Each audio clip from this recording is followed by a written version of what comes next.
John De Romemaj, mjeshtri i ngjyrave. Në botën e artit, ku secila ngjyrë dhe çdo vit ka një histori për të treguar, John De Romemaj është një zë e veçantë që reflekton për kushtimin, pasionin dhe trashëgiminë kulturore të shqiptarëve.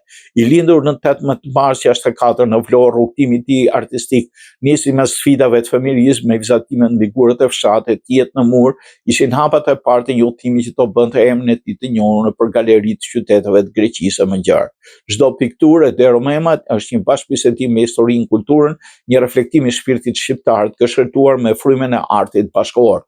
Me ekspozita në Selanik, Rodos, Symi e në vende të tjera ai ka demonstruar aftësinë për të magjepsur, për të lidhur me audienca të ndryshme, duke mbajtur gjithmonë besnik vizionin e tij artistik shqiptar. Për te panelit, John ka dhënë kontribut si mësues i historisë së artit, duke formuar breza të rinj artistë. Shpunimet e tij dekorative të vendosur në hapësira publike në hotele, si ato të grupit Esperides, sjellin një ndërturje mes estetikës, traditës dhe modernitetit. Trashëgimia e tij nuk matet vetëm me pikturat, por edhe me ndikimin në komunitetin artistik.